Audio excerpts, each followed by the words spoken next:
I'm Anna, and welcome back for another chapter. Today we're doing something a little different. I'm taking popular new book releases and turning them into manga recommendations.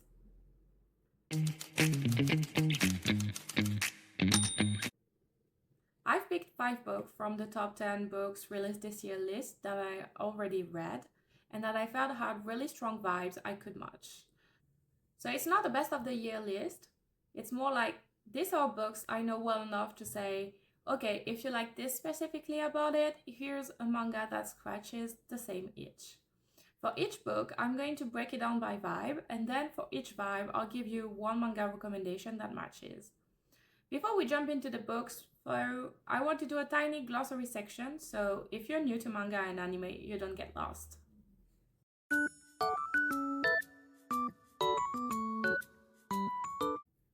Alright, quick glossary time, so we're all speaking the same language. First, the 4 big demographic labels you're going to hear a lot. Shonen is a manga targeting teen boys, but lots of people read it. You can think YA targeted for a male audience. The counterpart of shonen is shoujo, a manga targeting teen girls. Now we also have seinen, that are manga targeting adult men. The themes can get darker and more explicit with adult manga. And the counterpart to seinen is josei, that are manga targeting adult women. These are marketing categories, not genres. You can absolutely like shonen as a 30-year-old woman, it's totally fine. Then a few anime terms. A TV anime is just a series that you might watch on Netflix or Prime. An OVA or original video animation is basically bonus episodes or short series that go straight to video or Blu-ray, not broadcast on TV. And OAD is very similar. It's original animation DVD. Often is a special episode that comes bundled with a manga volume. In practice, OVA and OAD are both extra episodes. Finally, let's do a couple of manga publishing terms. A tankobon is just the Japanese word for collected volumes. So one tankobon usually equals what we call volume, like volume 1. A one-shot is a standalone short story or single volume manga, not a long-running series.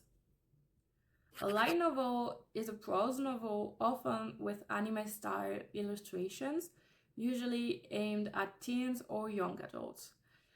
A lot of manga and anime are adapted from light novels. I'll mention these labels and terms as we go, but now if I say this is a shonen with 20 tankobon and a 12-episode anime plus an OVA, it should hopefully make sense.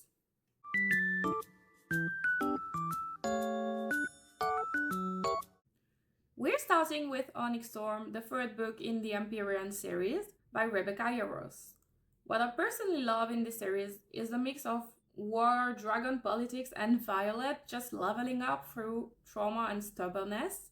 So for this one, I wanted to find manga that hits those same beats. Bonded magical creatures, war and politics, deadly school energy, and everything getting darker and messier as we go. I'm going to break it down by vibes, and the first vibe is the combo of dragons, war, and a heroine leveling up through trauma. Then I have to recommend Yona of the Dawn. This is a shoujo fantasy manga by Mizuo Kusanagi. It's serialized in Hana to Yume by Akusensha, and as of now, there are 46 volumes out in Japanese, with the series officially set to end on December 19th, 2025 after a 16-year run. In English, it's licensed by Viz Media via its imprint Shoujo Beat, and there are currently 45 volumes available in English. There's also an anime adaptation by Studio Pierrot of 24 episodes plus 3 OVAs. So if you want to test the waters before committing to a big manga series, you can absolutely start with the anime and then continue with the manga. In terms of story, we follow Princess Yona, who begins as this very sheltered, pampered royal. On her 16th birthday, everything blows up. Her father is murdered, the throne is usurped, and she is forced to flee her own palace with only her bodyguard, Hak. From there, it turns into a road trip fantasy across a kingdom on the brink of war, where Yona confronts the consequences of her father's rule and slowly gathers a group of companions, including 4 warriors who carry the blood and powers of legendary dragons. Yona is basically Violet in princess form. She starts off physically weak and naive, and through a lot of trauma, training, and hard choices, she becomes a strategic, battle-ready leader. You've got dragon-linked powers, political tension, found family, and a slow-burn romance with a grumpy ride-or-die bodyguard. But if what you like in Onyx Storm are the dragon riders and the romance, but you want something cozier, then the Dragon Knight's Beloved might be for you. It is a romantic fantasy josei, based on a light novel series by Asagi Orikawa, with a manga by Ritsu Aozaki.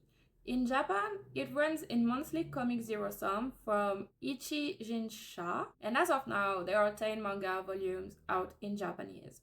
In English, the manga is licensed by Seven Seas Entertainment, with 9 volumes available, and the series is still ongoing with no final end date yet. Story-wise, we follow Melissa, a maid in training at the royal castle whose greatest joy is to look after the dragons of the Royal Dragon Knights. Her coming-of-age ceremony is approaching, which means she has to choose a future path. And instead of a standard maid position, she ends up being invited to the estate of Hubert, a stoic, high-ranking dragon knight.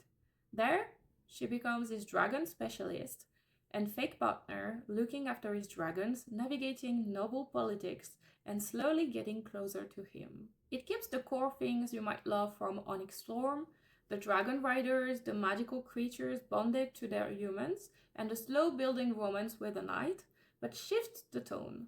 Instead of a brutal war college where everyone might die in year 1, you get a more comforting, cozy take. Grand characters doing their jobs, caring for dragons, dealing with politics in drawing rooms, and falling in love in the middle of that. So if you're here for the dragons and the romance, but you want something gentler and more domestic than Basquiat, the Dragon Knight's Beloved is a really sweet next step. Maybe what you love in Onyx Storm is the whole Basquiat side of things. The Deadly Magic Academy and the squad vibes, then I'd point you to Blue Exorcist. This one is a shonen dark fantasy series by Kazue Kato. It's been running in Jump Square from Shueisha since 2009, and as of now, there are 33 volumes out in Japanese. In English, it's licensed by Viz Media under the Shonen Jump line with 31 volumes available so far. There's also a pretty big anime adaptation if you prefer trying it that way first, multiple seasons from A1 Pictures and Studio Voln, plus a movie and OVAs covering a good chunk of the manga. We follow Rin Okumura, a teenager who finds out he and his twin brother are actually the sons of Satan. When their adoptive father is killed, Rin decides he's going to become an exorcist and literally kill Satan, which is a bit complicated when you're carrying Satan's powers yourself. He enrolls at True Cross Academy, which is half fancy private school, half welcome to Exorcist bootcamp, try not to die on your first mission. He ends up in a class full of other exorcist trainees, taking on deadly assignments, learning to control his blue flames, and forming this chaotic little squad of classmates with clashing personalities and trauma. It feels like Basquiat, but with demons instead of dragons. You've got a deadly magic school where the curriculum is fight monsters and survive, tight squad dynamics, and found family within the class, an MC with dangerous, barely controlled powers that might get everyone killed, and a lot of missions that feel like this should be illegal to assign to a teenager. So if what you want more of after Onyx Storm is the brutal training, secret powers, and that feeling of a mismatched team slowly becoming ride or die, Blue Exorcist gives you the same deadly academy chaos in manga form. But maybe what you want is the war part and the feeling that no side is actually clean. Then I point you to Seraph of the End, Vampire Reign. This is a shonen dark fantasy series written by Takaya Kagami with storyboards by Daisuke Furuya and art by Yamato Yamamoto. It's serialized in Jump SQ from Shueisha. As of now, there are 35 volumes out in Japanese and the series is still ongoing.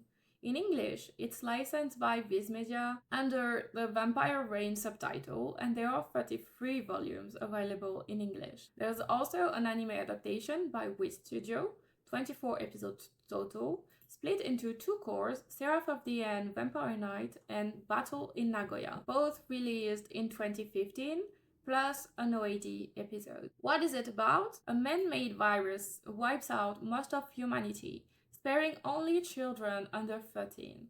That's when vampires emerge and basically scoop up the surviving kids as livestock, keeping them underground and feeding on their blood for their protection. Our main character, Yuichiro Yakuya, loses his found family in a failed escape from the vampire city and swears to kill every vampire he can. He ends up joining the Moon Demon Company, a militarized unit that uses cursed weapons and demon contracts to fight vampires on the surface. But very quickly, it becomes clear that the humans he's working for are doing their own horrifying experiments, weaponizing kids and keeping massive secrets about what really caused the apocalypse. This is for the people who liked it when the story stopped being good rebels versus bad empire and turn into actually everyone is monstrous in different ways.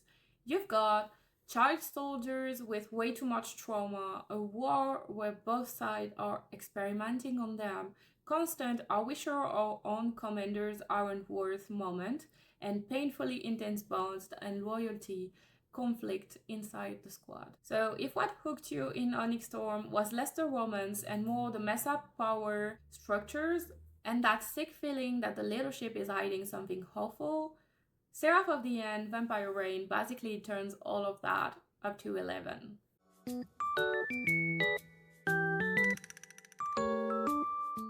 Next up is Sunrise on the Reaping and more broadly the whole Hunger Games universe by Suzanne Collins. When I think about these books, the things that really stick with me are kids being used as disposable pieces in a system that wants them dead, the way the games themselves are structured like a show, and then later on, the rebellion and the trauma.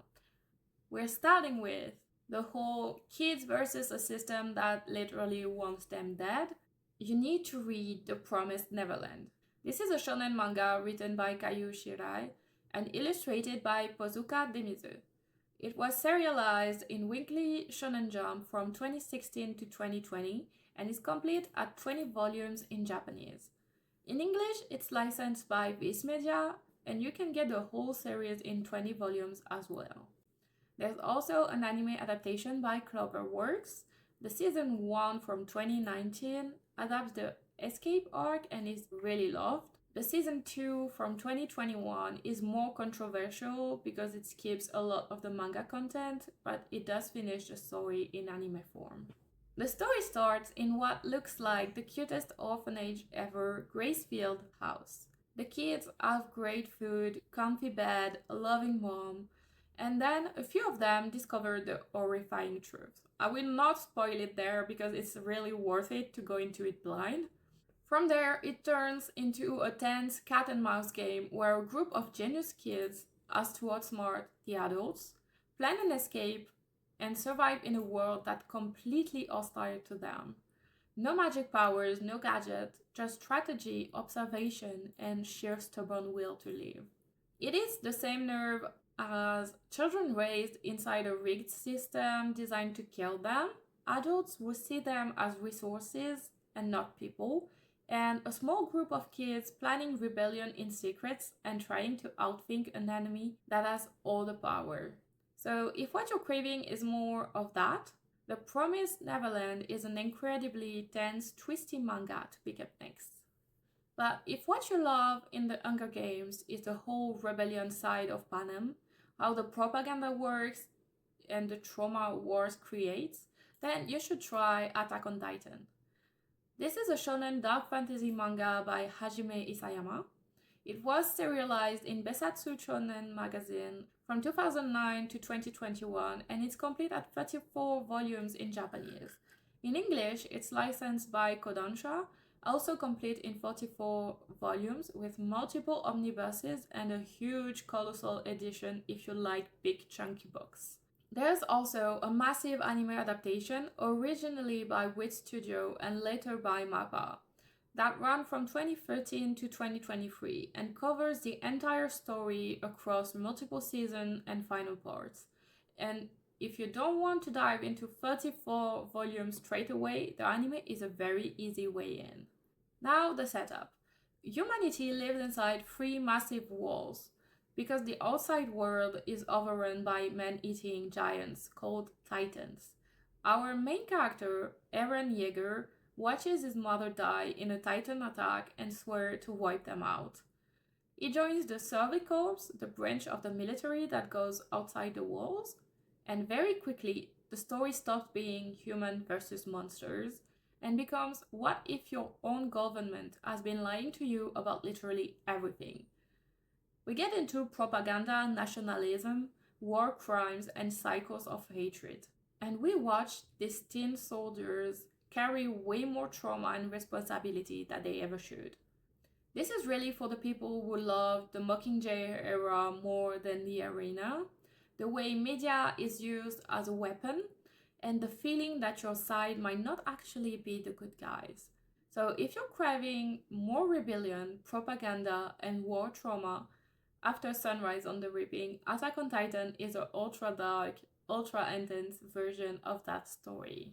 But maybe what you are looking for is kids forced to kill each other by the government. Then you kind of have to go back to the source and read Battle Royale, or in this case, the manga adaptation. This is a seinen manga written by Koshun Takami and illustrated by Masayuki Taguchi. It's based on Takami's novel of the same name, which came out in 1999. So the story predates The Hunger Games by almost a decade. The manga ran in Young Champion from 2000 to 2005 and is complete in 15 volumes in Japanese. In English, it was originally released by Tokyopop in those same 15 volumes and it's been out of print and a bit hard to find for years. The good news is that Yen Press is now bringing it back in a new uncut deluxe edition with a fresh translation starting in 2026. So it's going to be much easier to get again. On the adaptation side, there is no anime for Battle Royale, but there is a very famous live-action film from 2000 directed by Kinji Fukasaku, plus a sequel, Battle Royale 2 Requiem from 2003. Both movies are adapted from the novel, not the manga, but the core story is the same: a class of kids, a government program, and 3 days to kill each other. The premise is brutally simple. In an authoritarian Japan, a random middle school class is selected for the program. They are drugged, shipped to a deserted island, and strapped with explosive collars and told, "You have 3 days. Only one of you is allowed to walk off this island alive." Each student gets a random weapon. It could be an Uzi, it could be a saucepan. And then it's absolute chaos. The manga follows multiple students, fleshing out their backstories and showing how friendships, crushes, and grudges could blow up under that pressure. Some refuse to kill, some snap immediately, some start strategizing like Katniss mixed with career tributes. This is the OG template. It's the story that basically defined the Battle Royale genre. A class of kids, a government-run death game, last one standing. When you read it now, you can really see how not just the concept, but even some of the little details feel familiar if you know Panem. Just know going in, it is much more graphic and nihilistic than the Hunger Games.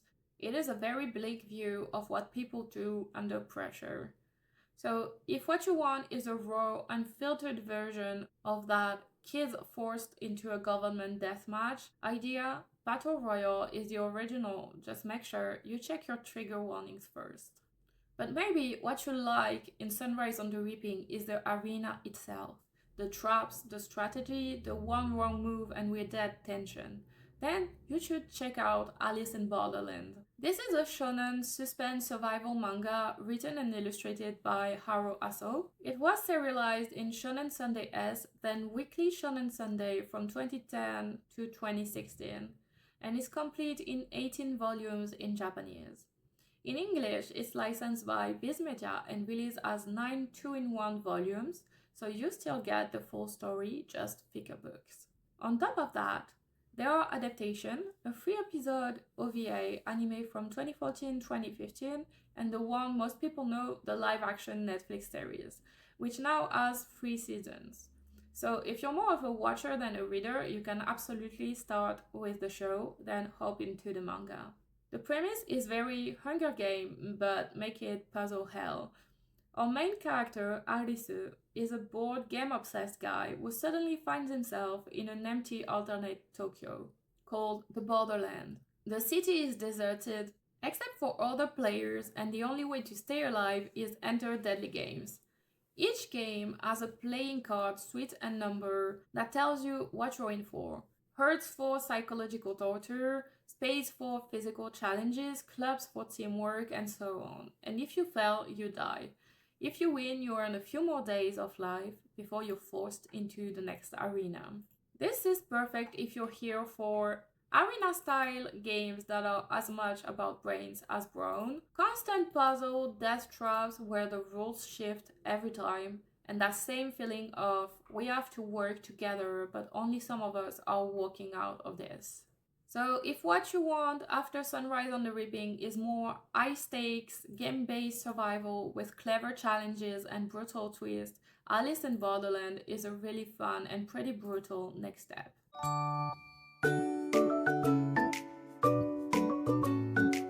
For the next one, I chose The Crash by Frida McFadden. This one is all about that nightmare scenario where you're stranded after an accident and the people who save you might actually be worse than the snowstorm. What I wanted to mirror in Manga Rex here is the isolation, the survival aspect, being trapped in a tiny space with a very small group of people, and that constant, someone is lying to me but I don't know who, tension. The first one is for the straight up survival chaos after an accident, and you are now stuck in the middle of nowhere and everything starts to go feral. I really recommend Limit by Keiko Suenobu. This is a shoujo psychological thriller manga. It's written and illustrated by Keiko Suenobu. In Japan, it was serialized in Besatsu Friend and it's complete in 6 volumes. In English, it's licensed by Vertical, an imprint of Kodansha. And you can get the full series in 6 volumes as well. There's also a live-action TV drama adaptation from 2013, a 12-episode Japanese series that adapts the core bus crash and survival plot, if you're curious to see a non-anime version on screen. The setup is painfully close to The Crash, just with teenagers. A group of high school girls is on a school trip when their bus crashes in the mountains. Most of the class dies on impact. Only a handful of girls survive, stranded in the middle of nowhere with no adults, no help, and almost no supplies. At first, they try to work together, but very quickly all the pre-existing bullying and social hierarchies explode. It turns into a Lord of the Flies survival nightmare with shifting alliances, power plays, and the constant question of who's actually dangerous here, the wilderness or the other survivors. It is a lot of the same notes as The Crash, a horrific accident that cuts them off of the world, a tiny cast trapped together in a lethal environment, and a slow slide from we have to help each other into paranoia and to cruelty. So if what you're craving after The Crash is more we shouldn't have survived this and now we might kill each other before rescue ever shows up, Limit is a really sharp, vicious little manga to pick up next. However, if what you're looking for is the feeling of being trapped with liars and having no idea who's to trust, then you should try Doubt. This is a shonen psychological horror thriller manga written and illustrated by Yoshiki Tonogai. It was serialized in Monthly Shonen Gangan from 2007 to 2009 and is complete in 4 volumes in Japanese. In English, it's licensed by Yen Press, but instead of 4 small volumes, you get 2 omnibus editions that collect the whole series. So it's a short, very bingeable read. There's no anime or live action for Doubt itself, but it does have 2 follow-up series in the same Killing Game vein, Judge and Secret, which are also available in English if you end up loving this kind of mystery. The premise is very simple and very nasty. There's a popular phone game called Rabbit Doubt, where players are rabbits in a group and one of them is secretly the wolf. Each round, the rabbits have to figure out who the wolf is before they're all picked off. A group of players decide to meet up in real life and then they wake up locked inside an abandoned building, with one of them already dead. They realize they're now playing a real-life version of the game. Everyone has a barcode somewhere on their body that opens certain doors. There are cameras watching them and the rules are find the liar or die. If you like the you're stuck in a closed environment with a small group, someone is lying and you don't know who, and every new clue just makes you doubt everyone's more, that's for you. Where the crash gives you I'm snowed in with a couple who might not be what they seem, Doubt is the full death game version, a locked room, secret past, and a killer hidden in the group. So if you want to turn the tension of being trapped with potential murderers all the way up, Doubt is a great next step. But maybe what you are looking for is the feeling of why are you doing this to me, but this time stretched over years. Then you should try Old Boy. This is a seinen psychological thriller manga written by Garon Tsuchiya and illustrated by Nobuaki Minegishi. It was serialized in Weekly Manga Action from 1996 to 1998, and it's complete in 8 volumes in Japanese. In English, it's licensed by Dark Horse, also complete in 8 volumes, so it's a finished, fairly compact series.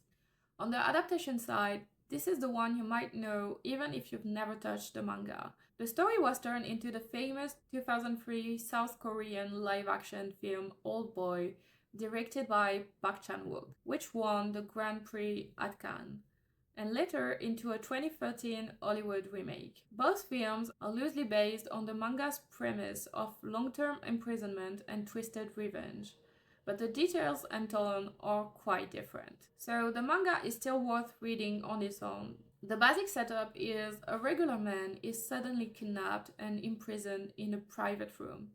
No explanation, no trial, no demands. Just 4 walls, a TV, meals shoved through a slot, and years of nothing. After 10 years, he's abruptly released into the world with money, a suit, and 0 answers. From there, it turns into this tense, slow-burn investigation as he hunts for whoever did this to him, and realizes that his captor has been planning a very personal, very specific revenge for a long time. This is a story you go to if you want captivity that's as much mental torture as physical confinement. A mystery built around what did I do to deserve this? And a revenge plot where every reveal makes things worse instead of better. Where the crash traps you in a cabin for a few terrifying days, Old Boy asks, what if someone stole 10 years of your life on purpose and you had to figure out why? If that kind of long game psychological cruelty is your favorite flavor of thriller, this manga fits perfectly. For the final rec about the crash, if the idea of caretaking that feels wrong, where we're looking after you slowly turns into actually this is a prison, then you might be interested in Happy Sugar Life. But this comes with huge trigger warnings. This is a shonen psychological horror manga by Tomiaki Kakizora. It was serialized in Monthly Gangan Joker from 2015 to 2019 and is complete in 10 volumes in Japanese. In English, it's licensed by Yen Press, and all 10 volumes are available in English as well.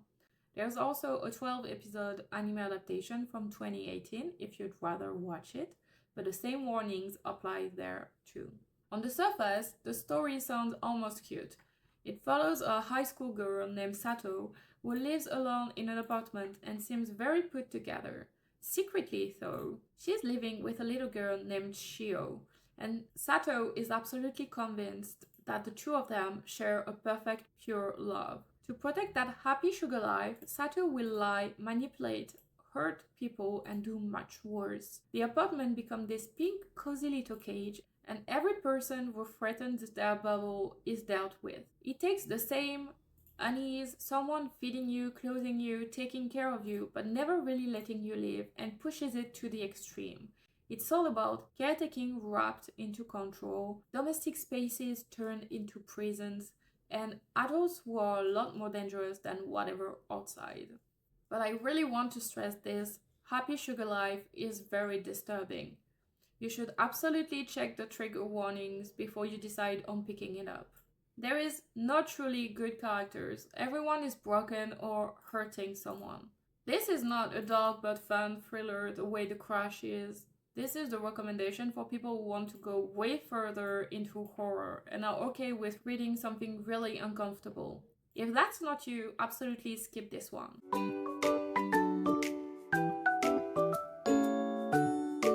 Then we have Deep End by Ali Hazelwood. What I wanted to capture in the manga picks here is three things: the high pressure sports side with injuries and mental blocks, the very open communicative kink and power dynamics, and the messy young adult feelings about career, trauma, and relationship. We start with kinky but unbelievably healthy and communicative. You need to pick up Sweat and Soap.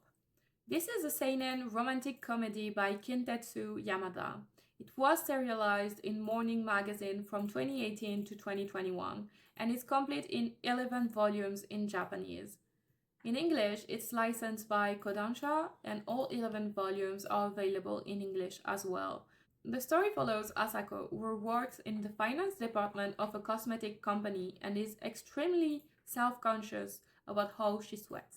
She's convinced her smell is a problem, until she meets Natori, a slightly eccentric product developer with an incredible nose, who absolutely loves her natural scent and wants to use it as inspiration for new soaps. They start working together, and very quickly it turns into this intensely intimate, slightly kinky relationship centered around smell, but with constant check-ins, explicit consent, and communication about what they're both okay with. This is the one to pick up if you were obsessed with how Ali Hazelwood handled power dynamics and kink. It's undeniably sexy and specific, but it never plays fast and loose with consent. And the whole arc is about building trust and negotiating boundaries so both people feel safe and wanted.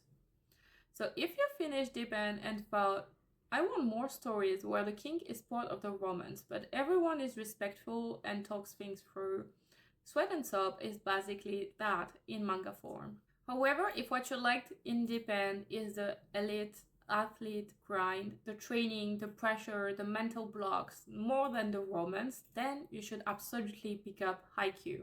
This is a shonen sports manga by Aoichi Furudate. It was serialized in Weekly Shonen Jump from 2012 to 2020, and it's complete in 45 volumes in Japanese. In English, it's licensed by Viz Media, also complete in 45 volumes, so you can read the entire story start to finish. On the adaptation side, there's a huge anime series by Production IG, 4 full seasons plus OVA episodes. And now a pair of new movies adapting the final arc, so there's plenty to watch if you prefer anime first and manga after. The story follows Shoyo Hinata, a short, hyper-enthusiastic volleyball player who falls in love with the sport after seeing a legendary little giant play on TV. He has almost no experience and not much of a physique, but is ridiculously determined. He ends up joining Karasuno High School volleyball team, where he has to work with and against his old middle school rival, setter Tobio Kageyama. From there, it becomes this long journey of practices, matches, tournaments, injuries, slump, and mental blocks, not just for Hinata, but the entire team. Every player has their own insecurities, traumas from past failures, or fears about being left behind. IQ is perfect if you were really into the high performance sport mindset, the fear of choking when it matters most, and the way teammates can either drag you down or pull you through a mental wall. Where Deep End does that with diving and trauma, IQ does it with volleyball and pure shonen energy. But the emotional core is very similar. So if you finish Deep End wanting more stories about young athletes pushing their bodies and brains to the limits, Haikyuu is exactly that. If what you loved in Deep End is the emotional mess, the trauma, the bad decision, the way relationships can both heal and wreck you, and you want that turned all the way up, then you need to try Nana. Nana is a josei drama romance by Ayazawa. It was serialized in Cookie magazine from 2000, but is currently on hiatus for health reasons. Right now, there are 21 volumes out in Japanese, and the story pauses there. In English, it's licensed by Viz Media under the imprints Shoujo Beat. Also available in 21 volumes, so you can read everything that exists, just know that it's not finished. Adaptation wise, there's a 47 episode anime by Madhouse from 2006, plus 2 live action films, so there's a lot of way to experience it if you end up loving the vibe. The story follows 2 women, both named Nana, who meet by chance on a train to Tokyo and end up being roommates. One Nana is a punk rock singer chasing success with her band. The other is a sweet, slightly naive girl moving to Tokyo for love. From there, the manga dives into love affairs, toxic relationships, career highs and lows, jealousy, addiction, and codependency. Everyone is a little bit broken, everyone is making choices that are not always healthy, and the emotional stakes just keep climbing. This is for the people who went, okay, but what if we push the feelings further? You get characters carrying old trauma into new relationships, lovers who are sometimes the problem and sometimes the lifeline, and a very honest look at how messy it is to build a life and a career when you're still figuring out who you are.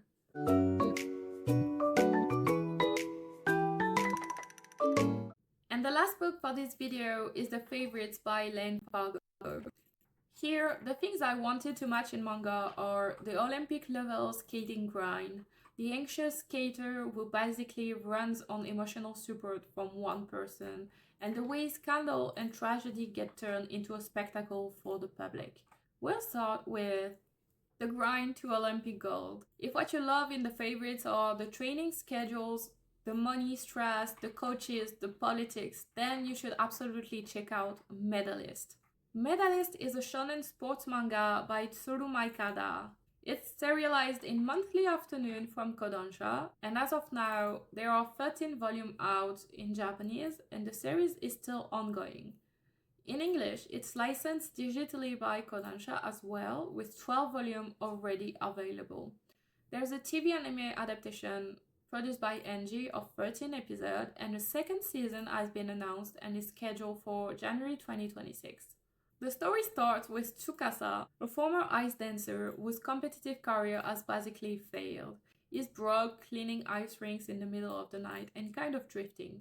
Then he meets Inori, a very shy girl who was too old to be starting figure skating seriously, but who is completely obsessed with the sport.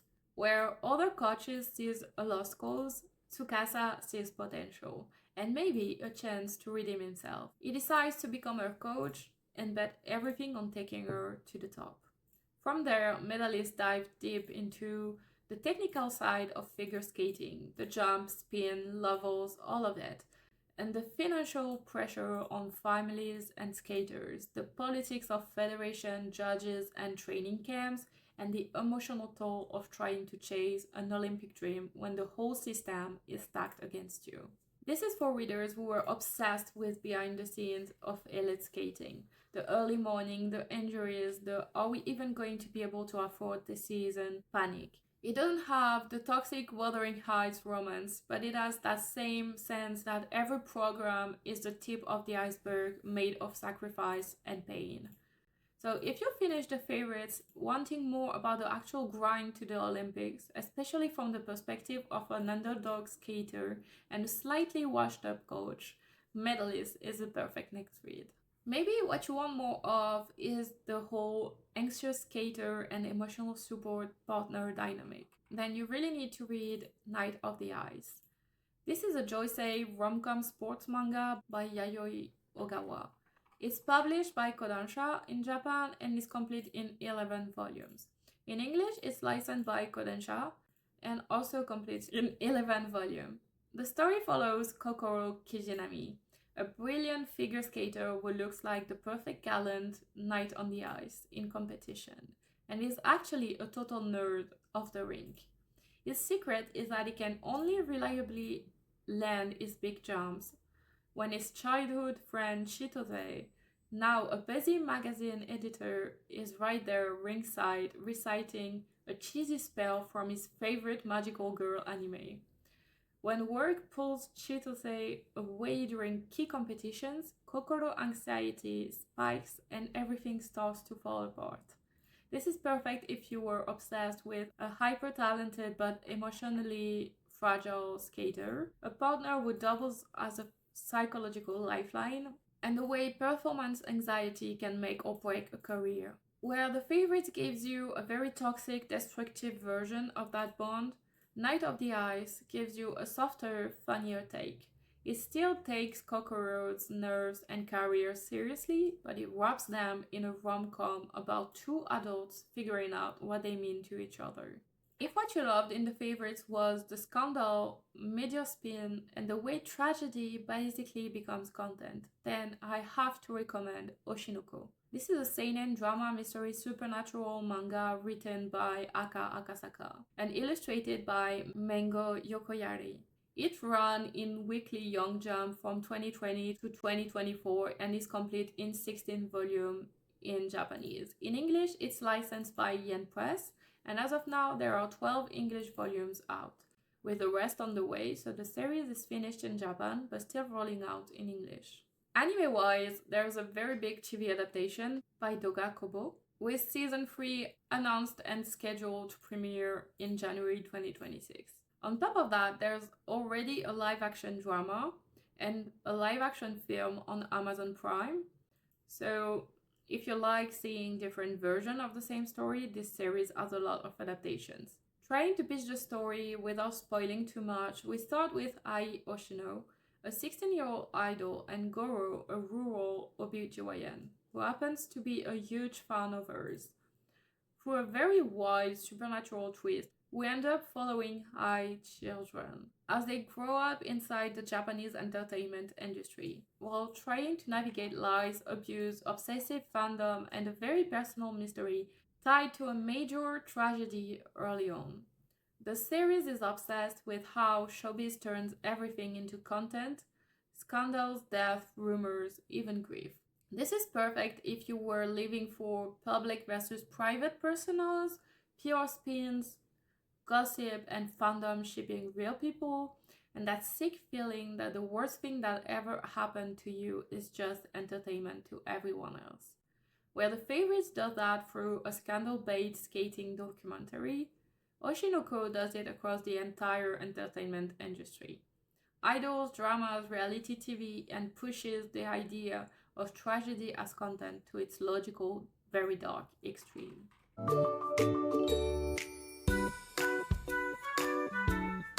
We did 5 books today and matched them with a bunch of series that I think hit very similar vibes. This is definitely a format I love to come back to.